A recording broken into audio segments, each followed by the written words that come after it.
بسم الله الرحمن الرحيم الحمد لله رب العالمين إن الحمد لله تعالى نحمده ونستعينه ونستغفره ونعوذ بالله من شرور أنفسنا ومن سيئات أعمالنا من يهده الله فلا مضل له ومن يضلل فلا هادي له أشهد أن لا إله إلا الله وحده لا شريك له وأشهد أن محمدا عبده ورسوله اللهم صل على محمد وعلى آل محمد كما صليت على إبراهيم وعلى آل إبراهيم إنك حميد مجيد اللهم بارك على محمد وعلى آل محمد كما باركت على إبراهيم وعلى آل إبراهيم إنك حميد مجيد ورضى اللهم عن الخلفاء الراشدين والصحابة أجمعين ومن تبعهم بإحسان إلى يوم الدين أما بعد والسلام عليكم ورحمة الله وبركاته.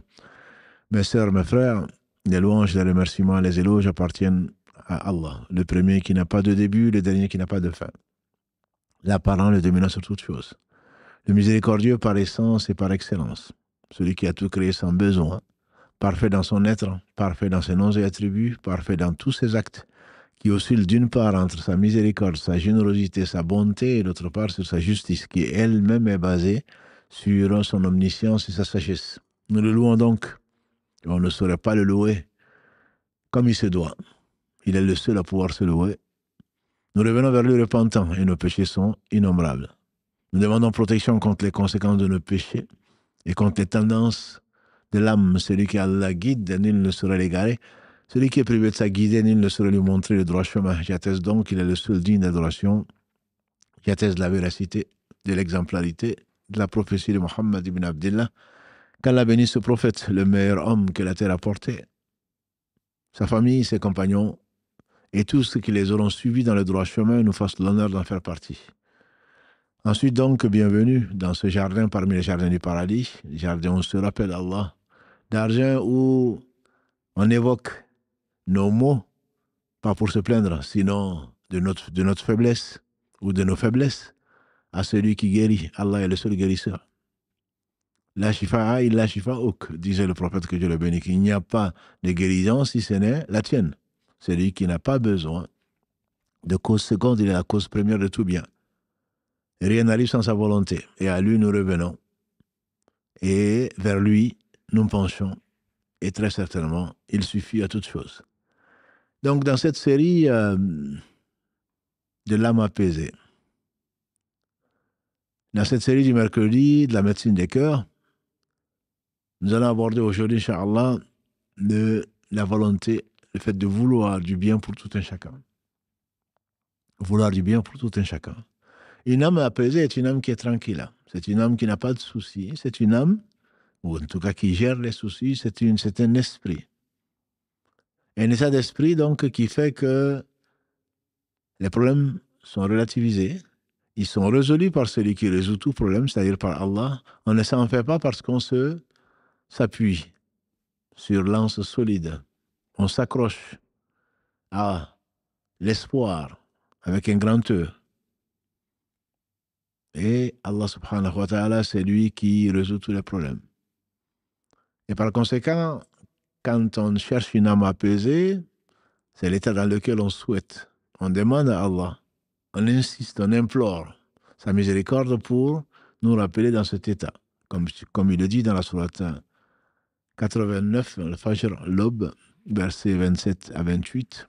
Ya ayatun nafsu mutama'inna. Ô âme apaisée. Ô toi, âme apaisée.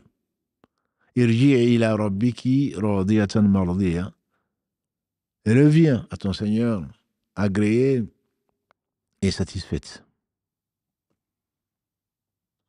Et donc, pour que l'âme soit apaisée, il faut forcément que l'âme soit satisfaite de son lot. On lui donnera la terre et ce qu'elle contient.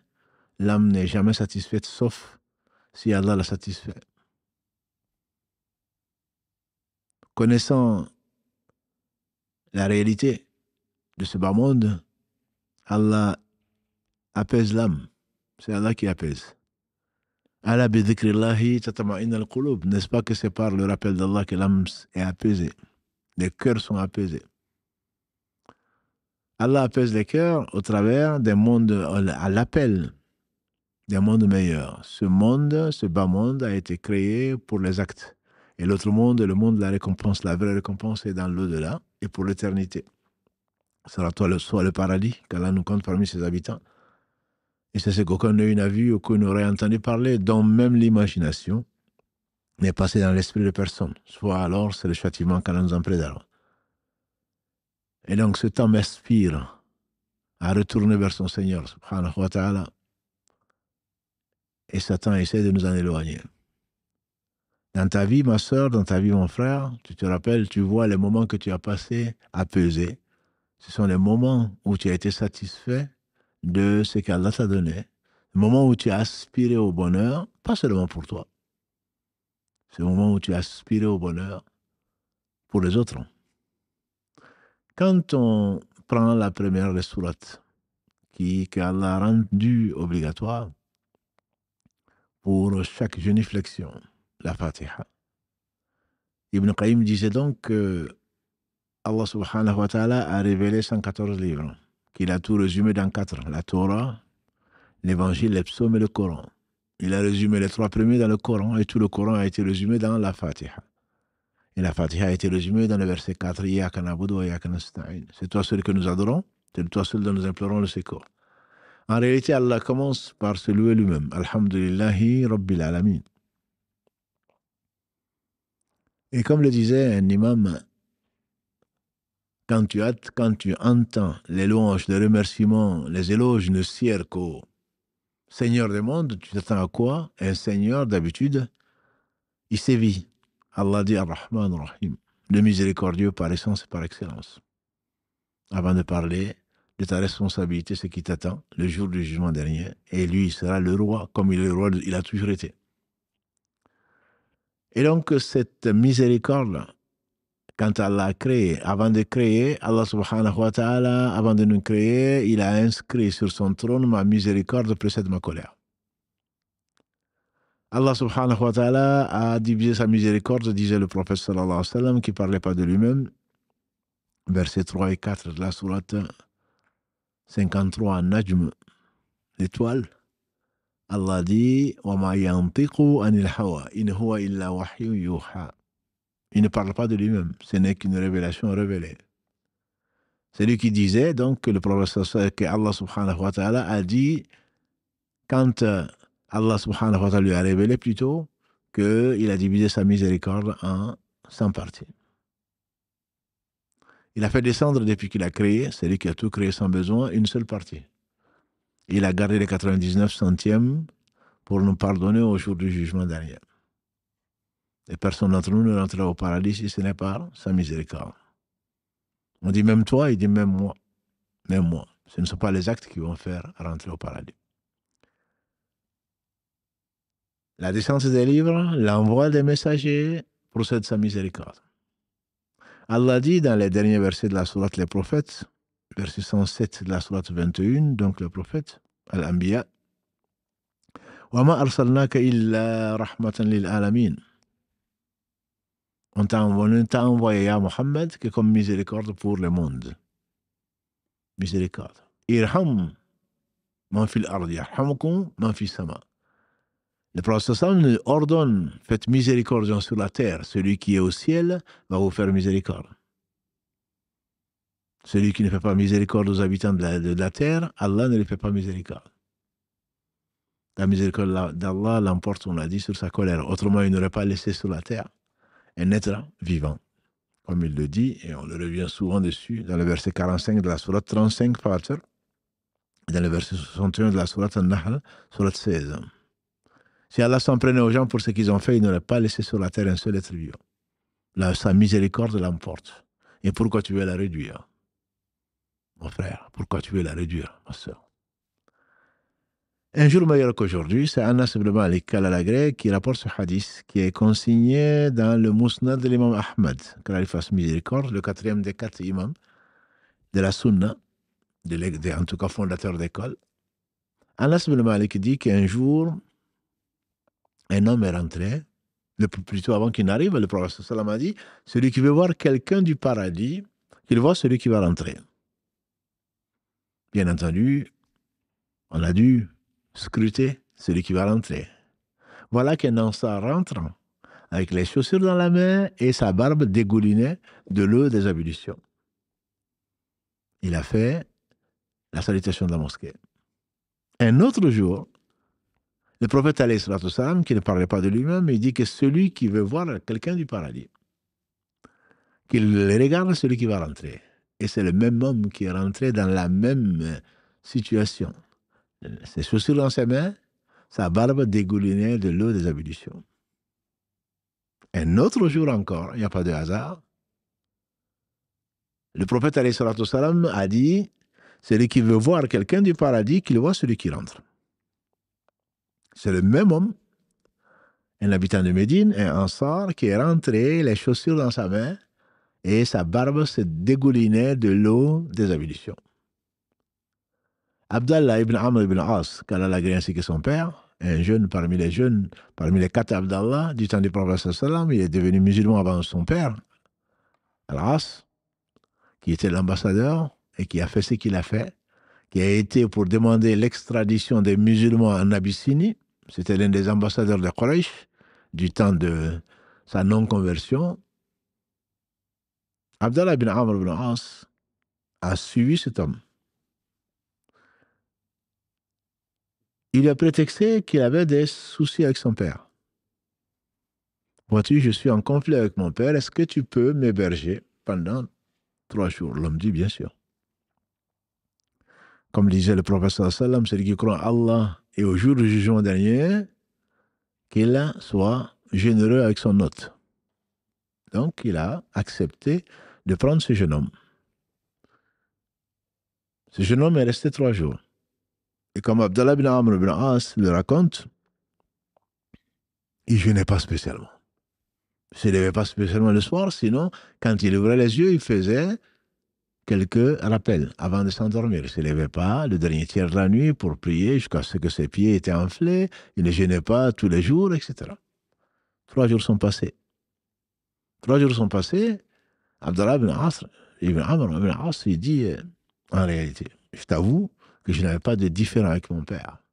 Simplement, 3 fois de suite, j'ai entendu le prophète sallallahu alayhi wa sallam dire que quelqu'un, celui qui veut voir quelqu'un du paradis, qu'il regarde. Celui qui va rentrer, et tu es rentré 3 fois, c'est toi qui es rentré. Qu'est-ce que tu fais pour avoir cet honneur? L'homme lui dit, pas plus que ce que tu vois. Pas plus que ce que tu vois.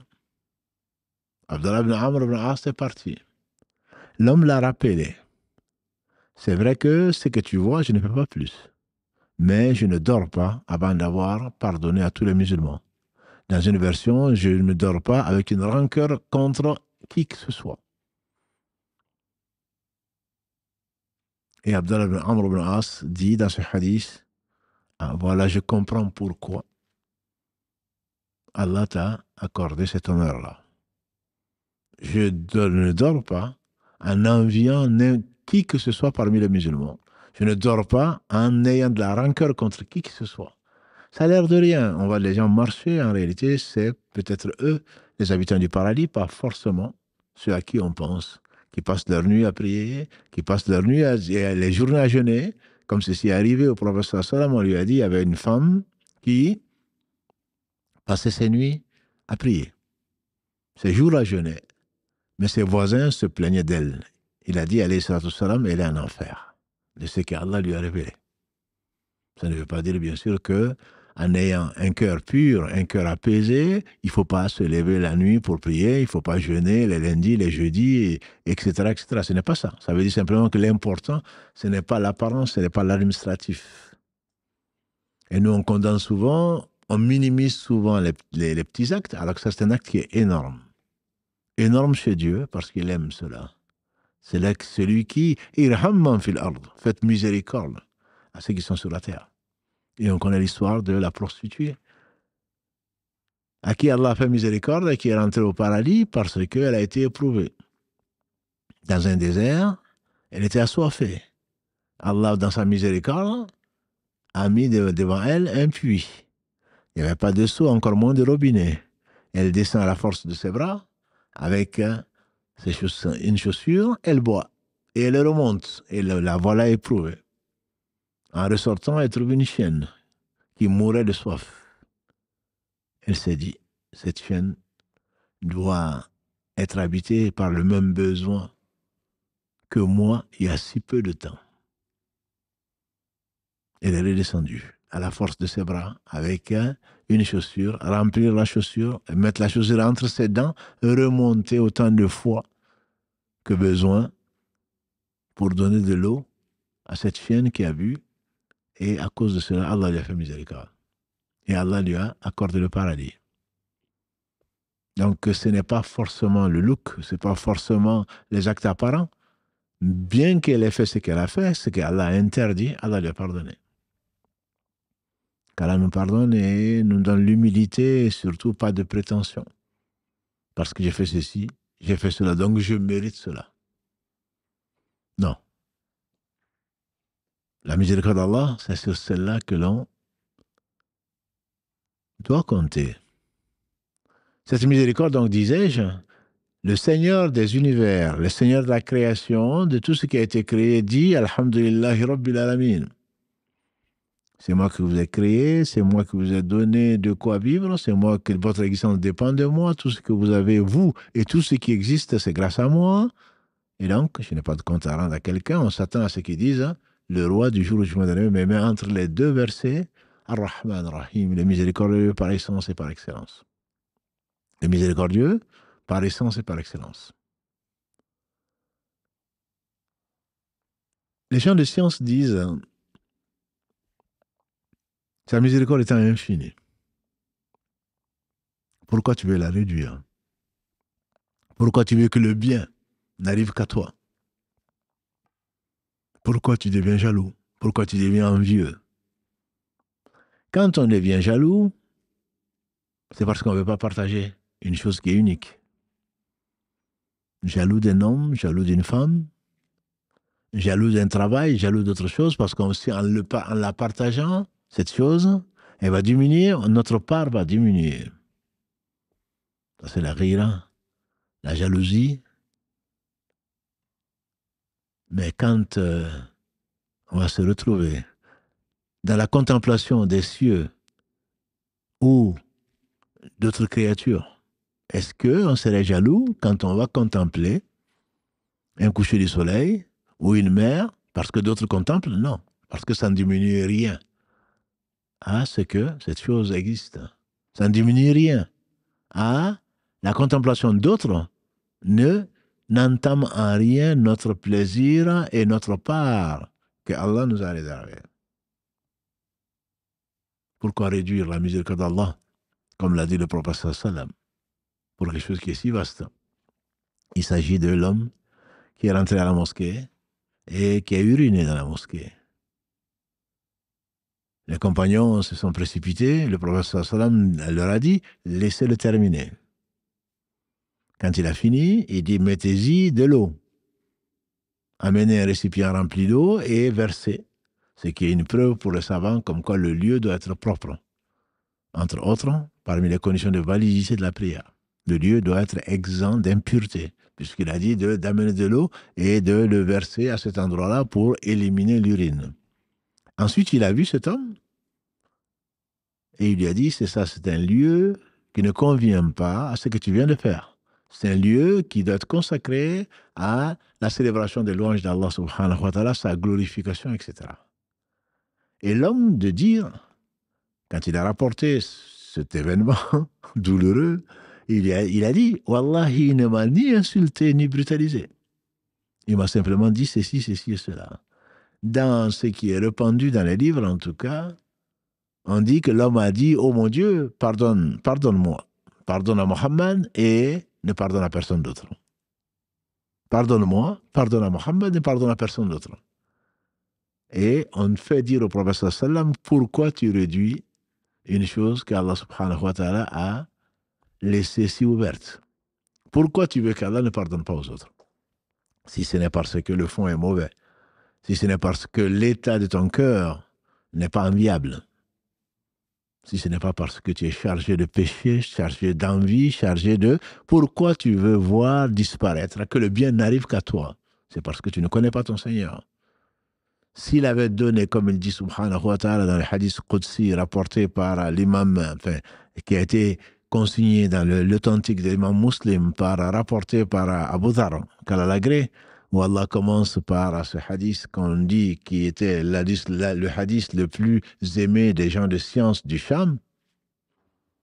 Oh mes serviteurs, je me suis interdit l'injustice, je la rends interdite entre vous, ne vous faites pas injustice. Jusqu'à ce qu'ils disent, mes serviteurs, hommes et esprit, hommes et djinns réunis.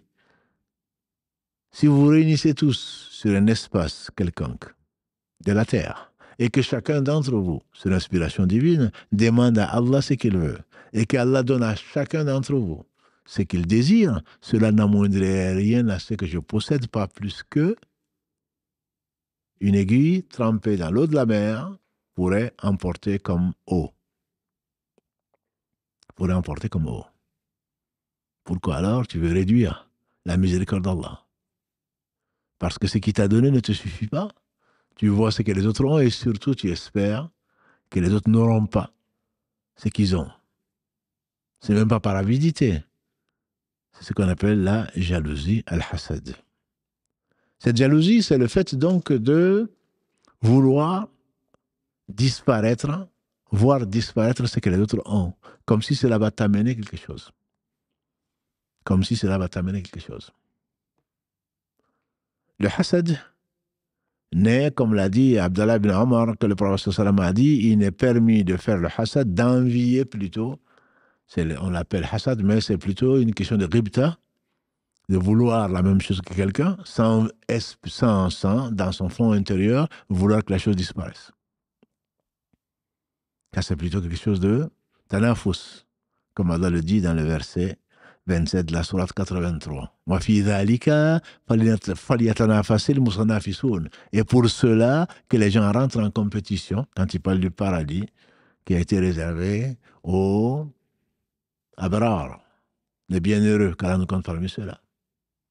En décrivant ce qu'aucun d'eux n'a vu, aucun n'aurait entendu parler, dont l'imagination n'est passée dans l'esprit de personne, Allah nous incite donc à rentrer en compétition pour cela, sans bien entendu amoindrir quoi que ce soit. Mais ça, ce n'est pas de la jalousie. Le prophète m'a dit, c'est on ne peut jalouser ou on ne peut envier la situation que de deux personnes. Une personne à qui Allah a donné de la science dans une version de la sagesse et qui enseigne, qui tranche les différends entre les gens par rapport à ce qu'Allah lui a accordé comme science et sagesse. Cette personne peut être enviée. Enviée, j'aimerais être à sa place. Ça ne veut pas dire que j'aimerais que sa science disparaisse. Comme malheureusement c'est le cas de quelques instruits qui ne sont pas savants.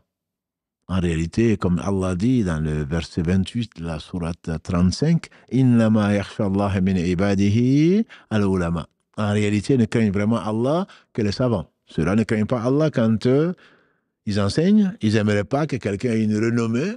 Ils aimeraient que la personne meure, que la personne se trompe, que la personne lui arrive ce qui lui arrive, pour qu'eux, ils soient les plus célèbres. C'est vrai que dans le fils d'Adam, il y a cette tendance. Dans l'âme, inna nafsa la amaratun bisu illa ma rahima rabbi. L'âme, certainement, dit la femme d'Al-Aziz, dans la sourate 12, verset 53, l'âme, certainement, ordonne le mal, sauf celle à qui Allah fait miséricorde. Donc, cette élévation, cette jalousie, pourquoi lui et pourquoi pas moi, c'est ce qui a mené Satan à désobéir à Allah subhanahu wa ta'ala. C'est ce qui lui a valu l'enfer. Jalousie. Que ça disparaisse. Pourquoi lui et pourquoi pas moi? Comme si Allah n'était pas le riche. Ya ayyuhan nasu antumul fuqara ila Allah. Wallahi huwa al-ghaniyul hamid. Allah dit dans cette même sourate 35, verset 15, ô vous les gens. Ô vous les gens, vous êtes en réalité tous des indigents. Vous êtes tous pauvres. Et c'est Allah qui est le riche. Le digne de louange. Et les gens de science disaient, le riche est pauvre, plutôt, et le pauvre est riche. La vraie richesse, a dit le prophète sallam, c'est la richesse du cœur. Le pauvre est riche parce qu'il sait qu'il peut compter sur celui qui est riche, et que lui est pauvre. Il est pauvre, il ne compte pas sur lui-même, contrairement à nos pseudo-riches, qui se voient dotés, favorisés, entre guillemets, et qui pensent, et il espère que d'autres ne le seront pas, qui seront les plus favorisés, et donc ils deviennent avares parce qu'ils n'ont pas envie de donner aux autres. Alors que le riche, c'est celui qui dépense matin, midi et soir, et depuis qu'il a créé, et qui a réservé le meilleur aux bienheureux ici-bas avant l'au-delà, c'est Allah. Il est le riche, il est le seul riche. Mais comme tu sais que c'est celui qui a dépensé, qui n'a pas cessé de dépenser, et dont la richesse est intacte, tu vas lui demander. Parce que tu es pauvre, tu sais que tu es un riche sur qui tu peux compter. J'aime bien cette anecdote que l'on raconte d'un homme qui invoque son Seigneur dans le dernier tiers de la nuit ou dans la nuit profonde quand les autres dorment. Cet homme invoque, implore son Seigneur, sa miséricorde. Il est vraiment dans le besoin. Et c'est là l'essence même de l'invocation. Quand on sait qu'on a les besoins, qu'on sait qu'on a un riche, et personne ne peut empêcher ce qu'il donne, ni de donner ce qu'il empêche. Et qu'il est riche et qu'il n'a pas cessé de donner au premier comme au dernier, et que cela n'a rien à montrer à sa richesse, il invoquait, implorait son Seigneur, qui a promis de répondre aux invocations. وَقَالَ رَبُّكُمْ ud'uuni astajib lakum. Dans la sourate Ghafir 40, verset 60, Allah dit, votre Seigneur, il a dit, il a proclamé, وَقَالَ رَبُّكُمْ, votre Seigneur a dit, ud'uuni, invoquez-moi, astajib lakum, je vais vous répondre. Tu sais que sa promesse est vraie. Donc tu l'invoques. Tu l'invoques étant convaincu que s'il ne te donne pas, c'est pour ton bien. Qu'Allah fasse miséricorde à celui qui disait, quand j'invoque Allah et qu'il me donne, je suis content. Mais quand je l'invoque et qu'il ne me donne pas, je suis 10 fois plus content. Et on lui demande, mais comment se fait-il? Pourquoi tu l'invoques? Alors il dit, parce que si Allah me donne ce qu'il m'a donné, c'est que moi j'ai demandé. Mais s'il ne m'a pas donné, c'est qu'il a donné ce que lui, il veut. Ce qu'Allah aime est certainement bien mieux que ce que toi tu demandes. Allah sait et toi tu ne sais pas. Wallahu ya'lam wa antum la ta'lamun. Toi tu demandes ce qui va être du bien pour toi peut-être, sans assurance, et lui te donne ce qui va certainement être du bien pour toi, ici-bas et ou dans l'au-delà. Pour revenir donc à notre sujet, le riche c'est Allah. Cet homme donc a prié et invoqué son Seigneur avec conviction, qu'Allah bénisse celui qui a dit, et vous savez qui c'est le prophète sallallahu alayhi wa sallam, ad-du'a huwa al-ibada. L'invocation, c'est vraiment ça en réalité, l'adoration. Puisqu'Allah menace, entre autres, donc dans ce verset 60 de la sourate 40, Allah menace d'humilier dans l'enfer celui qui s'enfle d'orgueil et qui ne lui demande pas. Votre Seigneur a dit, invoquez-moi et je vous réponds. Et celui qui s'enfle d'orgueil, qui refuse, Allah va le faire rentrer au paradis, humilié. Enfin, pas le faire rentrer plutôt en enfer, humilié. Cet homme donc invoquait son Seigneur. Il n'a pas fini d'invoquer. C'est celui qui entend. قال سمع الله قول التي تجادلك في زوجها. Dans la sourate 58 qui s'appelle donc celle qui se plaint, le premier verset de cette sourate, Allah dit, Allah a entendu celle qui se plaignait de son mari. Allah a entendu celle qui se plaignait de son mari. Et Aïcha disait, quand elle agrée, gloire à celui qui entend ce qu'on n'entend pas, à lui parfaite. J'étais là. La femme parlait au prophète sallallahu alayhi wa sallam, je n'entendais même pas ce qu'elle disait à côté de moi. C'était une confidence. Et Allah, elle n'a pas fini de se confier au prophète sallallahu alayhi wa sallam, se plaignant de son mari qui l'a jeté comme du citron pressé, qu'Allah a envoyé l'ange Gabriel pour répondre à sa question puisqu'il a entendu. Il entend tout et de façon parfaite. Et il ne fait pas, et ce n'est pas parce qu'on parle de langues différentes, ou à haute voix, ou à basse voix, ou des sujets différents, qu'Allah va confondre telle demande et telle autre. Il sait avant d'avoir créé, subhanahu wa ta'ala. Il a envoyé l'ange Gabriel pour révéler ce verset. قَدْ سَمِعَ اللَّهُ قَوْلَ الَّتِي تُجَادِلُكَ فِي زَوْجِهَا. Elle dit gloire à celui dont lui est parfaite. Donc cet homme était en train d'invoquer dans le désert, et voilà qu'un homme arrive avec une bourse sur un cheval. C'est le prototype, entre guillemets, d'un homme orgueilleux. C'est comme ça qu'on le décrivait avant. Aujourd'hui, Dieu seul sait que ce n'est pas sur un cheval qu'ils arrivent. Ils arrivent dans une très belle voiture, dernier cri, si on peut l'appeler ainsi.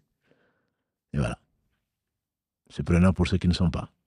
Cet homme arrive donc sur un cheval, fier de lui-même, et il donne une bourse à cet homme-là, à celui qui était en train d'invoquer. Et il l'accompagne en lui disant, « Vois-tu, je suis un tel. Qui es-tu, mon frère? Qui es-tu, ma sœur? Je suis connu du village voisinant. Si tu as besoin de quoi que ce soit, demande après moi. Demande après moi. » Moi, je lui ai demandé, est-ce que tu n'as pas une carte de visite?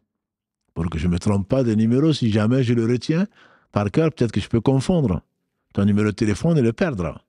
Ah, surtout pas. J'ai besoin de toi. Non.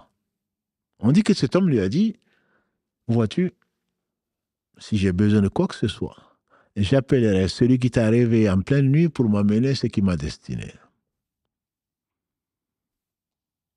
Comme quoi c'est Allah qui l'a appelé. Ce n'est pas quelqu'un d'autre qui l'appelle à l'aide. Parce qu'il sait qu'Allah est riche, qu'Allah il entend, qu'Allah est généreux, qu'Allah est miséricordieux, que sa miséricorde l'emporte sur toutes choses. Il appelle le riche. Et nous sommes pauvres. Et toi, tu penses que la miséricorde d'Allah est limitée à tes besoins. Et pourquoi Allah donnerait à quelqu'un d'autre qu'à toi? Parce que tu crains qu'en lui donnant, toi, tu n'en auras pas assez. N'as-tu pas vu qu'il a dépensé, depuis qu'il a créé, il a dépensé, que cela n'a rien enlevé à sa richesse? Subhanahu wa ta'ala. Gloire à lui. Il est au-dessus de ce qu'on peut imaginer. Cette miséricorde donc, Allah subhanahu wa ta'ala, n'as-tu pas vu comment elle se manifeste? Depuis qu'il a créé, jusqu'à ce qu'il hérite de la terre et ce qu'elle contient. Dans l'islam, on doit vouloir du bien et non être jaloux. Le jaloux est l'ennemi de lui-même. Le jaloux est l'ennemi de lui-même. Pourquoi? Parce que son cœur brûle. Il brûle d'envie. Et que cette envie le fasse mourir. Il n'est jamais heureux. Parce qu'il ne connaît pas son Seigneur. Il limite la miséricorde de son Seigneur. Et les anciens disaient, c'est comme quelqu'un qui jette une pierre. Et la pierre rate sa cible. Et par ricochet, la pierre revient lui faire du mal. Et qu'est-ce qu'il va faire? Il va lancer une pierre encore plus grosse pour tuer son ennemi, entre guillemets, qui est l'ennemi, c'est lui-même. Cette pierre revient et finalement lui casse la tête, ou lui fracasse la tête. Pourquoi? Parce que son cœur brûle d'envie. Et c'est ce qui amène à des conséquences terribles, comme vous le savez, comme la sorcellerie ou le reste. Elle a refusé ta demande de mariage. Elle a refusé d'épouser ton fils. Puisque dans les familles, on retrouve ces problèmes-là. C'est parfois la tante, parfois je ne sais qui, parfois le mari. Si jamais tu demandes le divorce, jamais tu vas te remarier. Comme si en ne se remariant pas, toi, ça va te consoler. Il y a un homme, il y a une vingtaine d'années, je dirais, ou au moins, en tout cas plus d'une dizaine d'années, qui était dans cette mosquée, quand on était dans les Algécos. Il est venu me voir après la prière du vendredi, il m'a dit, je me suis posé la question de savoir pourquoi Allah a créé l'enfer. Parce que je ne comprends pas. Comme certains d'entre nous, si Allah était vraiment généreux, pourquoi il a créé l'enfer, et pourquoi ceci, pourquoi cela? Il n'est pas interrogé sur ce qu'il fait, et toi tu seras interrogé. Verset 23 de la sourate Les Prophètes, la sourate 21. Lui n'est pas interrogé. Toi tu n'es pas patient. Tu imagines, tu te mets au même niveau qu'Allah en lui demandant pourquoi tu as fait ça, et ce n'est pas juste, c'est parce que tu ne le connais pas. Il a interdit l'injustice à lui-même. Il a interdit entre nous. Cet homme est donc venu me voir, il me dit, je me suis posé la question de savoir. Je ne savais pas, je ne pouvais pas deviner la suite. Je me suis posé la question de savoir pourquoi Allah a créé l'enfer. J'ai dit alors? Il dit, le jour où on m'a ensorcelé et que ma femme est partie et mes enfants sont partis, ce jour-là, j'ai compris pourquoi Allah a créé l'enfer. L'enfer est réservé à qui? Aux injustes. C'est vrai que tu peux être jaloux, tu vas avoir de la rancœur vis-à-vis de celui qui t'a fait de l'injustice. Et il y en a beaucoup. Les gens qui médisent, les gens qui sèment la zizanie, les gens qui mentent, qui calomnient, les femmes pieuses et chastes et d'autres personnes. Alors que le professeur nous a dit au cours de son dernier pèlerinage, de celui qui l'a fait, Inna dima'akum, certes vos sangs, votre honneur, vos biens sont sacrés, aussi sacrés que ce jour qui était un vendredi, dans ce mois qui est sacré. Sur une terre, cette terre qui est sacrée, c'était le mois de Dhul-Hijjah, le 12e. Sur cette terre qui était sacrée, c'était à Arafat. C'est vrai qu'on a abusé. On a menti sur toi. On a calomnié. Mais rappelle-toi que mieux que toi a été calomnié. Les prophètes alayhim sallam ont été traités de tous les noms.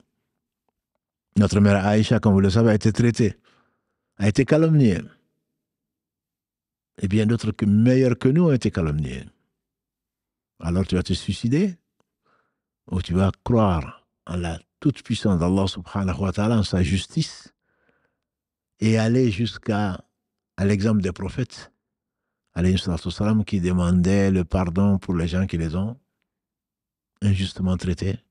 Quel intérêt as-tu, ma sœur, de voir brûler dans l'enfer une personne, même un animal? Une chose. Quel intérêt, quel plaisir tu vas avoir de cela? Que ton frère ne soit pas pardonné. Que ta sœur ne soit pas pardonnée. Ils ont fait du mal, ils le verront. Mais qu'est-ce que tu fais? À l'exemple de ce prophète sallallahu alayhi wa sallam qui disait, quand on a voulu l'assassiner, quand on a voulu le tuer à Uhud, on lui dit, maudit ton peuple, le Quraysh.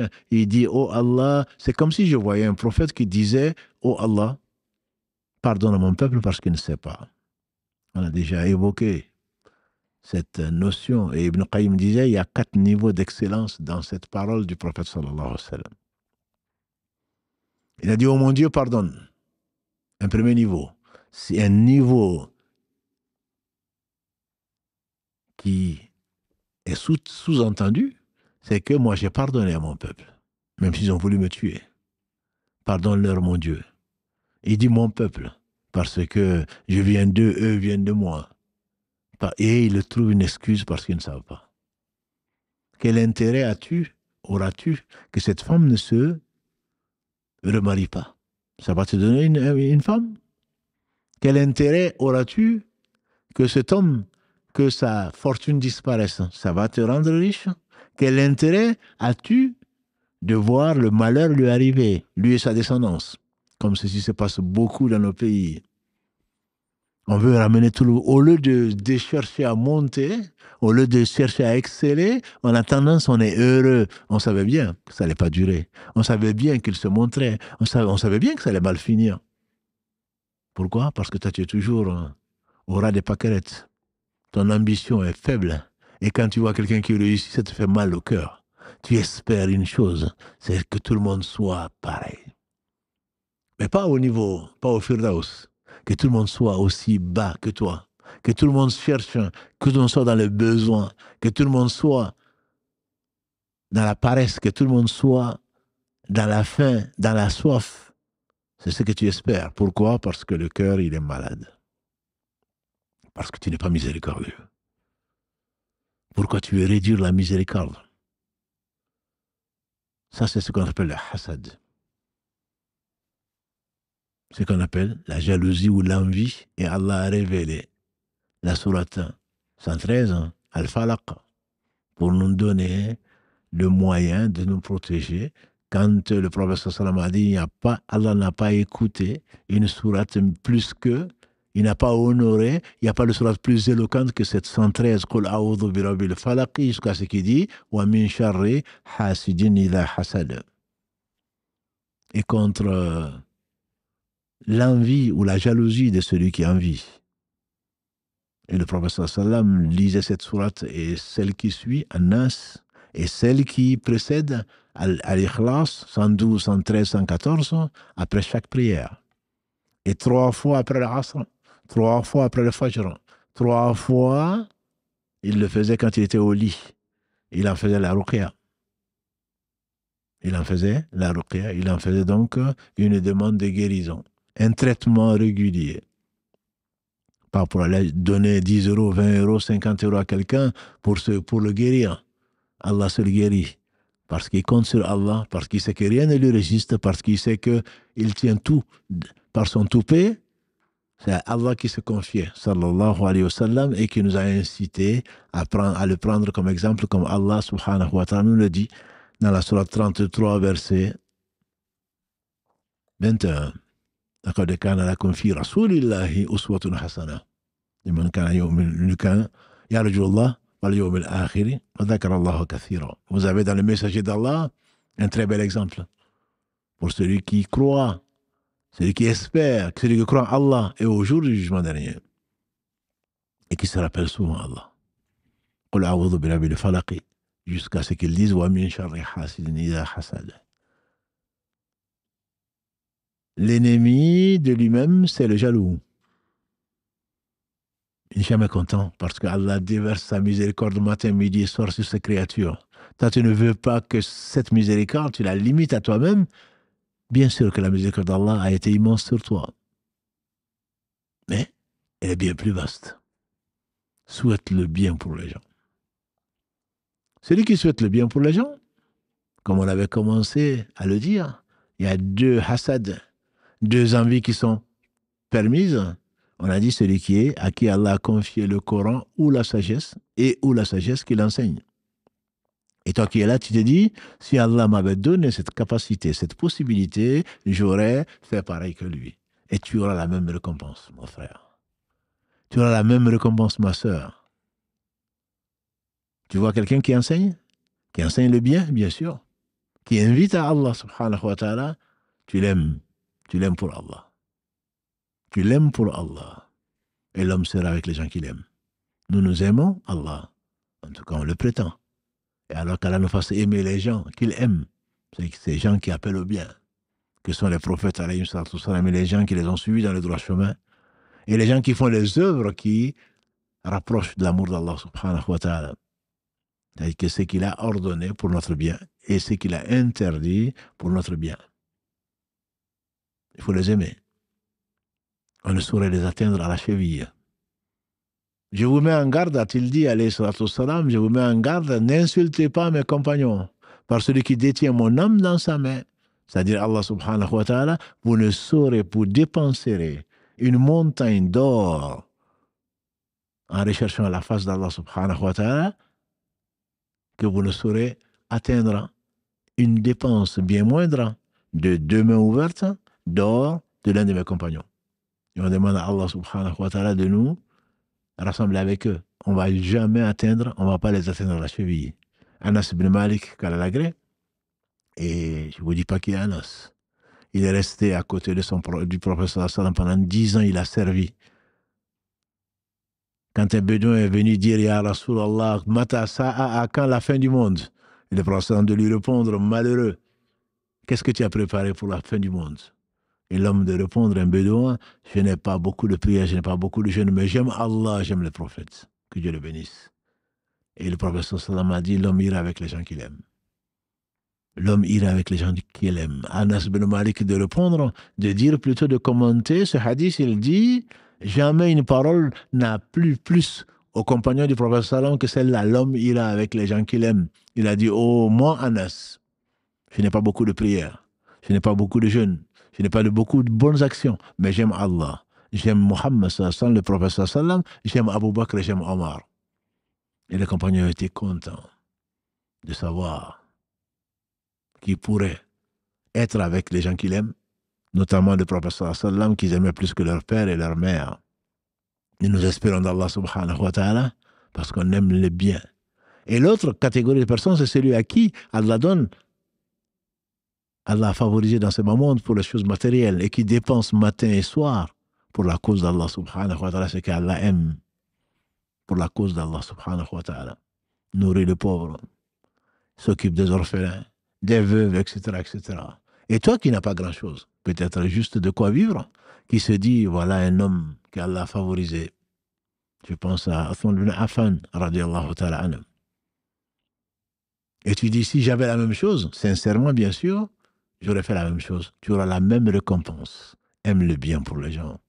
Tu auras la même récompense que cet homme et cette femme. Et je peux vous assurer, vous le savez, que c'est très difficile de dépenser. Un riche n'entrera pas au paradis. Il est plus difficile plutôt à un riche. Un riche n'entrera pas au paradis tant qu'il ne va pas faire cette dépense-là, ce geste de donner à droite, ce geste de donner à gauche ce qu'il aime. Ce geste de donner devant lui et derrière lui. Ils ont plutôt tendance à fouiller les tiroirs, à prendre, à trafiquer, à arnaquer les gens pour être encore plus riches pour un monde qui ne vaut pas grand-chose. Je suis le croyant en tout cas. Considérons ce bas monde. Pourquoi jalouser quelqu'un alors que c'est si peu de temps, comme on le fait dire Omar ibn Khattab.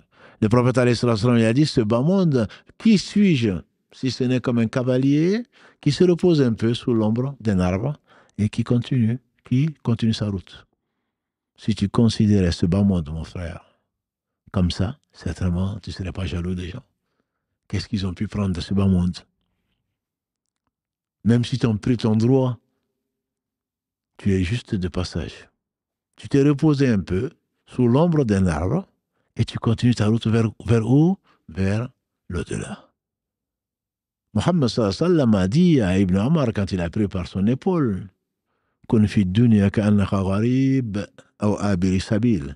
Sois dans ce bas monde comme un passant ou comme un étranger. En effet, nous sommes tous des passants.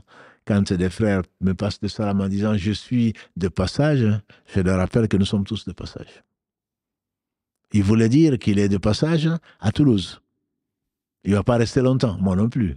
Je ne sais pas combien de temps. Ça fait 50 ans que je suis là, mais ça fait pas, je ne sais pas combien de temps. Je n'étais pas venu pour passer 50 ans. Allah l'a décrété ainsi, mais forcément le séjour va s'arrêter. Un jour ou l'autre. Et Dieu seul sait quand. Nous sommes tous de passage. Considère-toi comme un jour, comme un passager, quelqu'un qui est de passage. Et Ibn Omar a bien compris cela quand il disait, quand tu es au matin, n'attends pas le soir. Quand tu es au soir, n'attends pas le matin. Prends sur sa santé pour quand tu seras malade, parce que tu vas être malade. Et sur ta vie pour quand tu seras mort, parce que tu vas mourir. Donc c'est quoi? Ce n'est que peu de temps. Aime le bien pour les gens. N'as-tu pas vu que notre Seigneur, subhanahu wa ta'ala, quand il commence, alhamdulillahi rabbil alamin, il se loue, il est le seul digne de louange. Ar-Rahman, Rahim, il fait son éloge. Le miséricordieux par essence et par excellence, Malik Yawmiddin, il chante sa gloire. Le maître du jour, du jugement dernier, après il passe au pluriel.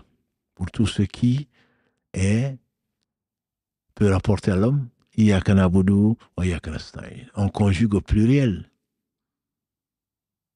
C'est toi seul que nous adorons. C'est de toi seul dont nous implorons le secours. Tu ne demandes pas à Allah 17 fois par jour, Ihdini siratal mustaqim. Guide-moi dans le droit chemin. Tu dis guide-nous dans le droit chemin. Moi et tous ceux qui ont mérité ta guider, guide-nous dans le droit chemin. Siratal ladina an'amta alayhim. Le chemin que tu as, le chemin qu'ont suivi, c'est que tu as agréé. N'as-tu pas vu que les 40 Rabbana, donc qu'on nous vend comme de la pharmacie, comme des produits de pharmacie, tu fais ça, tu vas voir ça, ce doigt va te donner ça, quand tu vas faire cette invocation, tu vas voir ceci, et quand tu veux ceci, répète 12 fois, ou 15 fois, ou 123 fois, tel et tel verset. Rabbana, atina fi dunya hasana. Verset 201 de la sourate 2. ربنا إننا ظلمنا إننا سمعنا مناديا ينادي للإيمان. Les versets Rabbana que tu vas trouver dans la sourate 3, verset 190 jusqu'à la fin, quand tu vas demander Seigneur, tu ne le mets pas au singulier, tu le mets au pluriel. Rabbana, au Seigneur. Notre Seigneur, tu le veux pour toi et tu le veux pour quelqu'un d'autre. Et quand tu fais des invocations pour ton frère qui est absent, Allah met un ange pour dire ainsi qu'à toi aussi. Ainsi qu'à toi aussi. Ça, nous demandons à Allah, on doit demander pour nous et pour les autres. Pourquoi Allah a envoyé les livres et les messagers qui les portaient? C'est pour du bien. C'est pure miséricorde. Et il n'a besoin ni de messagers, ni d'anges, ni de quoi que ce soit. C'est par pure miséricorde. On a dit que le verset 107 de la sourate 21 dit Wama arsalnaka, ya Muhammad, on t'a envoyé que pour miséricorde. Illa rahmatan lil alamin, comme miséricorde pour la création. Pour miséricorde pour les univers. Même si un prophète reviendra au jour du jugement dernier avec lui personne, il n'a été envoyé que comme miséricorde d'Allah subhanahu wa ta'ala. Pour répandre le bien. C'est pour cela que quand tu vois quelqu'un, tu dois lui souhaiter du bien. Parce que ça t'apportera rien qu'il ait du mal. Sinon ce mal va te toucher parce que tu as un cœur qui est malade. Tu dois prier pour chacun, pour tout un chacun, musulman, non musulman. Tu dois vouloir. Quand les prophètes alayhi salam ont été persécutés et sont été les hommes les plus éprouvés, c'est pourquoi? C'est parce qu'ils voulaient du bien pour les gens. Allah a détruit les Had, les Thamoud, et le peuple de Nuh et d'autres après, de l'autre et tout le reste. Après que les prophètes ont subi ce qu'ils ont subi, qu'ils ont invoqué leur Seigneur, qu'ils ont appelé à leur Seigneur, qu'ils ont souhaité le bien, que Allah guide tout un chacun. Il y a des peuples guidés, comme dit Allah subhanahu wa ta'ala, dans leur majorité en tout cas, que Yunus, alayhi salam. Par contre, quand tu as tes péchés, tu reviens vers, tu le mets au singulier. Tu le mets au singulier. La ilaha illa anta subhanaka inni kuntu min adh-dhalimin. Je ne juge pas les autres, je ne mets pas les péchés, ils sont pires que moi. Je me concentre sur mon péché. Je me concentre sur mon devoir. On fait dire à Jésus, alayhi salam, vois la poutre qui est dans ton œil plutôt que de voir la paille qui est dans l'œil de tes voisins. On fait dire à l'imam Shafi'i ou d'autres, car leur fasse miséricorde, je n'ai jamais débattu avec quelqu'un pour avoir raison. Simplement, c'est pour qu'il voit la vérité. Je lui voulais du bien. Nous, on est là, je vais lui démontrer que je suis le plus fort. Je vais lui démontrer ceci. Je vais le mettre par terre. Et on entend souvent quand il y a des débats interreligieux ou je ne sais quoi d'autre. Ah non, il l'a complètement humilié. Hein. Il l'a mis par terre. Non, c'est pas ce qu'il doit chercher. C'est pas ce que tu dois admirer. Il a voulu du bien, il a démontré que Allah seul mérite l'adoration. Le prophète alayhi salatu salam est un jour meilleur qu'aujourd'hui. Il y avait un jeune serviteur de la communauté des gens du livre qui allait mourir. Allah lui a inspiré ce qu'il a inspiré, il a été le voir. Et il a dit, dis la ilaha illallah, Muhammadur Rasulullah sallallahu alayhi wa sallam. Le jeune homme a regardé son père, qui lui a dit, obéis à Abul Qasim, puisqu'il n'était pas musulman, et c'est de confession juive. Il a dit, obéis à Abul Qasim, parce qu'il avait dit, obéis au prophète, c'est qu'il aurait cru au prophète. Il a dit, obéis au père de Qasim. Qasim était le nom, le prénom du premier fils du prophète sallam, et on sait que tous ces garçons sont morts à bas âge pour le bien de l'humanité et qu'il en a souffert. Il dit obéis. Et l'enfant a dit ashhadu an la ilaha illallah, ashhadu anna Muhammad Rasulullah. Qu'est-ce qu'a dit le prophète sallallahu alayhi wa sallam? Il a dit alhamdulillah. Alhamdulillah qui a préservé ou qui a préservé donc cet enfant de l'enfer. Parce qu'il est mort en attestant qu'Allah seul mérite l'adoration. Il a reconnu la prophétie de Mohammed sallallahu alayhi wa sallam, pas parce que c'est lui, parce que c'est ce qui te permet d'être sauvé de l'enfer. Il voulait du bien même à ses ennemis. En suivant cela, la recommandation d'Allah subhanahu wa ta'ala dans la sourate 41 Fussilat, verset 34. Allah lui ordonne, Ya Muhammad, ainsi qu'à ceux qui te suivent, idfa'a billati hiya ahsan. فإذا الذي بينك وبينه عداوة كأنه ولي حميم. Repousse le mal par le bien et tu verras ton ennemi invétéré qui va devenir un ami intime. On te fait du mal, repousse par le bien. Que ton objectif, ma sœur, mon frère, soit que tu veuilles du bien pour tout le monde. L'islam est ainsi. C'est pour cela que, une des sagesses pour lesquelles le prophète sallam te dit Ad-din wa nasiha. La religion n'est autre chose que la loyauté ou la sincérité, si on traduit nasiha. En fait, c'est le bon conseil, le conseil. Pourquoi? C'est une obligation pour chacun d'entre nous de conseiller quand on le demande. C'est une obligation. Ce n'est pas quelque chose de recommandé. Le conseil est une obligation. Nous demandions au prophète sallam, liman, ya Rasulallah sallam, vis-à-vis de qui, ya au messager d'Allah, lillahi, wa li kitabihi, wa li rasulihi, wa li a'immatil muslimin, wa ammatuhum. La religion, le bon conseil, c'est vis-à-vis d'Allah, c'est-à-dire la loyauté vis-à-vis d'Allah. On ne va pas conseiller Allah, bien sûr. La loyauté vis-à-vis de ce qu'il a révélé comme livre. La loyauté vis-à-vis de ce que, vis-à-vis de l'envoyé d'Allah, vis-à-vis des responsables des musulmans et vis-à-vis du musulman lambda. Pourquoi tu conseilles quelqu'un? Tu conseilles quelqu'un parce que tu lui veux du bien. Si tu lui donnes, tu lui conseilles, tu lui donnes, tu lui montres un chemin, c'est que Allah t'a montré, tu lui vois qu'il risque ceci et cela, et tu lui donnes ce que Allah t'a fait voir.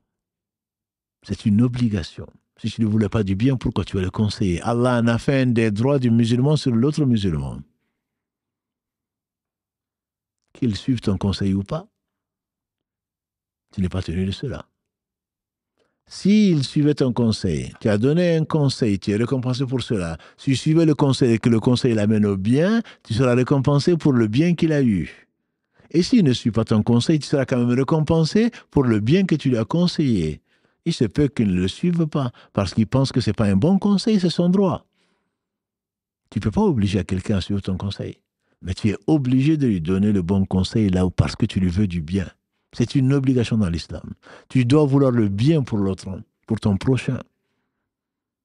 Le prophète sallam nous a dit dans ce hadith authentique que l'on connaît tous, La yu'minu ahadukum hatta yuhibba li akhihi ma yuhibbu li nafsi. Aucun d'entre vous ne sera véritablement croyant s'il n'aime pas pour son frère, c'est qu'il aime pour lui-même. Et un épigone, deuxième génération, la meilleure des générations après celle des compagnons du prophète sallam. Je rappelle simplement que les compagnons du prophète sallam sont les meilleurs hommes que la terre a portés après les prophètes. Leurs enfants, qu'on appelle la deuxième génération, qui est celle la meilleure après eux, il y a un qui a écrit à son frère, à un frère. Il lui dit, Salam, n'est-ce pas que tu m'as écrit? Tu m'as demandé comment j'allais. Il m'a été plus facile de jeûner un jour de canicule, comme aujourd'hui, plutôt que d'aimer pour mon frère ce que j'aime pour moi-même. Salam. Le prophète nous dit, vous n'atteindrez jamais la vraie foi, la foi parfaite, jusqu'à ce que vous aimez pour votre frère ce que vous aimez pour vous-même. Si tu aimes du bien pour ton frère, si tu aimes du bien pour quelqu'un d'autre, pour une créature en général, tu vas l'aider, même si la personne t'a fait du mal. Celui qui a calomnié la fille d'Abou Bakr, la femme du prophète sallam, je pense à Aïcha. Et naturellement, Abou Bakr a été choqué. Et il a coupé les vivres. Allah lui a révélé le verset 20, a révélé à son intention le verset 22 de la sourate 24. Est-ce que vous n'aimerez pas qu'on vous pardonne? Que les gens à qui on a accordé une faveur ne lésignent pas à faire du bien aux gens, aux pauvres, parmi les muhajirines et le reste. Est-ce que vous n'aimerez pas qu'on vous pardonne? Quand tu vois quelqu'un dans l'erreur, tu dois souhaiter que la personne en sorte. Quand il dit Hidina siratal mustaqim, guide-nous dans le droit chemin, guide-nous qui? Oh Allah, guide-nous, c'est toi qui guides. Celui que tu guides est guidé, celui que tu ne guides pas est perdu. Personne ne saura le guider. Quand tu dis Hidina siratal mustaqim, tu veux que Allah guide, les messagers ont été envoyés pour qui? Pour guider qui? Les égarés. Ils sont égarés, le messager est guidé. Alam yajidaka yatiman fa'awa wa wajadaka dhalan fahada. Dans la sourate 93, à Doha, Allah dit, est-ce qu'on ne t'a pas trouvé orphelin? Il ne connaissait pas son père, le prophète. Il ne l'a pas vu. Son père est décédé alors que sa mère était enceinte de lui. On t'a trouvé orphelin, on t'a mis à l'abri. On t'a trouvé égaré et on t'a guidé. On t'a trouvé égaré, on t'a guidé. Et donc, si on t'a guidé, tu dois chercher à guider les autres. Tu dois chercher le bien pour les autres. Tu dois vouloir le bien pour les autres. Celui qui ne veut pas du bien pour les autres est le premier malheureux. Parce que le bien qu'il ne veut pas pour les autres, Allah va le leur donner. Parce que c'est le Dieu des cieux et de la terre et ce que ça contient. Pourquoi tu veux qu'Allah te fasse du bien alors que tu ne veux pas du bien pour les autres? Il te le fait quand même. Mais il n'est l'obligé de personne. Il fait le bien à toutes ses créatures. Et il n'en a pas besoin. Et il n'est pas obligé de le faire parce qu'il s'est imposé. Rahma. Votre Seigneur s'est imposé la miséricorde. Et le bien, il le fera, que tu le veuilles ou pas. Et ça t'apportera rien que les gens tombent dans le malheur, que les gens tombent dans l'enfer, que les gens tombent dans la difficulté dans ce bas monde avant l'au-delà. Les gens que tu vois, si tu n'as pas de compassion pour eux, c'est que tu n'as pas de compassion pour toi-même, c'est que tu ne connais pas ton Seigneur. Les gens l'ont calomnié. Les gens lui ont désobéi. Les gens ont fait ce qu'ils ont fait. Et pourtant, il déverse sa miséricorde sur eux matin, midi et soir. À l'image de ton Seigneur, sois miséricordieux. Demande à celui qui dit Allahumma ghfirli. Allahumma ghfirli wa lil mu'minina wal mu'minat. Oh Allah, pardonne-moi ainsi que aux croyants, aux croyantes. Pour chaque croyant et croyante, Allah lui inscrit une bonne action. S'ils sont des centaines de millions, il aura des centaines de millions de bonnes actions parce qu'il n'a pas réduit la miséricorde d'Allah et sa demande de pardon à lui seul. Il a demandé pour les autres qu'il ne connaît pas. Qu'il ne connaît pas. Parce qu'il a un cœur qui est apaisé. Le cœur apaisé, c'est celui qui... C'est un cœur qui est tranquille. C'est un cœur qui n'a pas de soucis. Sinon, l'agrément d'Allah subhanahu wa ta'ala. C'est un cœur qui est satisfait de son Seigneur. C'est un cœur qui veut du bien pour les autres. C'est un cœur qui n'a pas de rancœur. N'as-tu pas vu que dans le verset 9 de la sourate 59, facile à retenir, Al-Hashr, verset 9, Allah dit que Allah loue qui? Ceux qui disent Allah, Rabbana, Rabbana ghfir lana wal ikhwani alladhina sabaquna lil iman بالإيمان ولا تجعل في قلوبنا غلا للذين آمنوا ربنا إنك رؤوف رحيم. Ceux qui viennent après les compagnons, ceux qui viennent après les muhajirun et les ansar, et qui disent Seigneur, pardonne-nous ainsi qu'à nos frères qui nous ont dévancés dans la foi et ne met pas de la rancœur contre les croyants. Qu'est-ce que ça va te servir d'avoir de la rancœur, sinon te brûler d'impatience et de douleur de voir le bien que Allah répand sur ses créatures. Il faut demander à Allah subhanahu wa ta'ala de ne pas laisser notre cœur être envahi par la jalousie, qui est l'une des mères de tous les péchés, disait Ibn Qayyim. L'une des 3 mères de tous les péchés, c'est la jalousie. Une autre mère de tous les péchés, c'est l'orgueil, qui a emporté Pharaon et les orgueilleux. Et l'autre, c'est l'avidité. Tu partiras de ce bas monde avec très peu. Tes bonnes actions ou tes mauvaises actions. Le reste, tu vas le laisser comme tu l'as trouvé. Tu es venu sans rien, tu repartiras sans rien, matériellement parlant. Tu es venu sans bonnes actions et sans péché, tu repartiras avec des bonnes actions et des péchés, à moins qu'Allah te fasse miséricorde. Et alors qu'il te fera miséricorde. Quand il se fera miséricorde, très certainement, c'est lui le miséricordieux. Et c'est pour cela qu'il a créé ces créatures.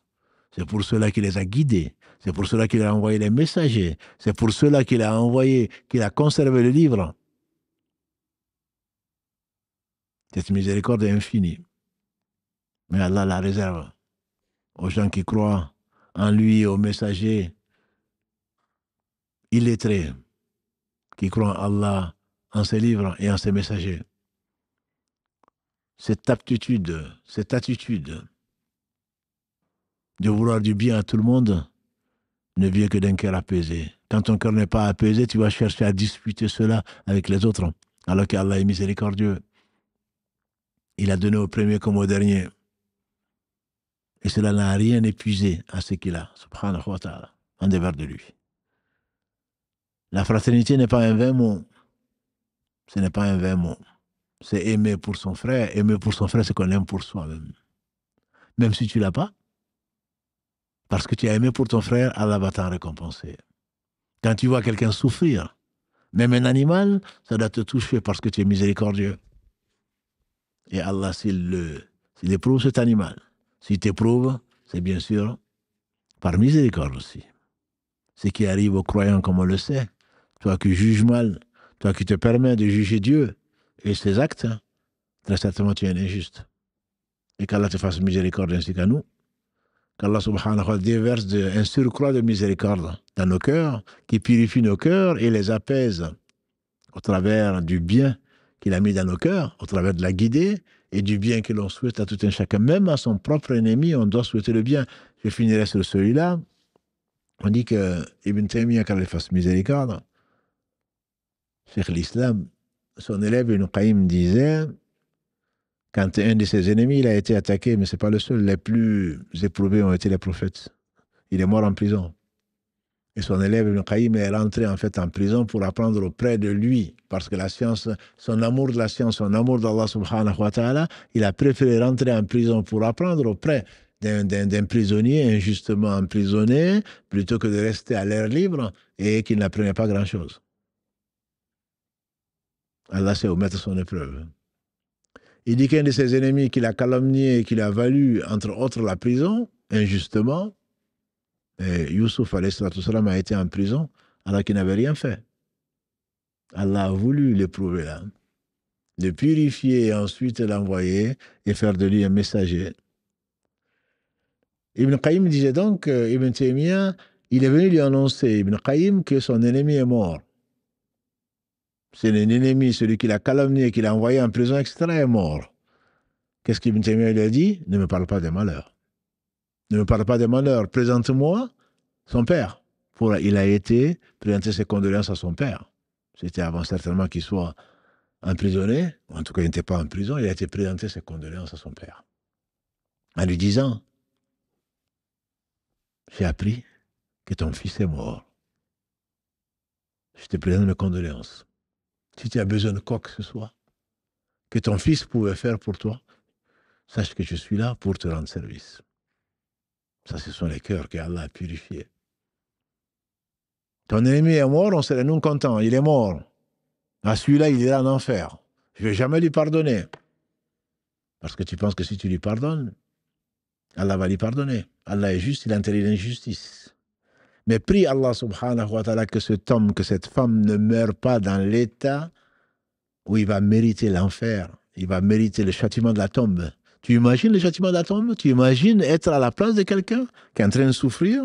Même si tu es au paradis, même si tu es dans ta tombe au paradis, mais le simple fait d'imaginer, walillahi alhamd, tu n'auras pas imaginer ça, que quelqu'un est en train de souffrir ne doit pas te réjouir. Si cela te réjouit, c'est que tu as un cœur qui est malade. Aime le bien même pour ton ennemi. Facile à dire, j'en conviens. Mais c'est un cœur apaisé qui va revenir vers Allah subhanahu wa ta'ala, satisfait de son Seigneur et agréé par son Seigneur. Radiyatan mardiya. Satisfait de son Seigneur, qui détient la royauté et la richesse de ce bas monde dans l'au-delà, et qui est agréé de son Seigneur. L'âme apaisée et cette âme, donc qui est déjà dans un paradis si bas avant l'au-delà. Qu'Allah nous l'accorde, qu'Allah nous aime, qu'Allah nous fasse aimer les gens qu'il aime, des prophètes, les gens véridiques, les martyrs témoins, les gens de bien. Qu'Allah nous fasse aimer les actes qui rapprochent de son amour. Qu'Allah bénisse encore plus Mohammed, sa famille, ses compagnons, tous ceux qui les auront suivis dans le droit chemin, et nous fasse l'honneur d'en faire partie.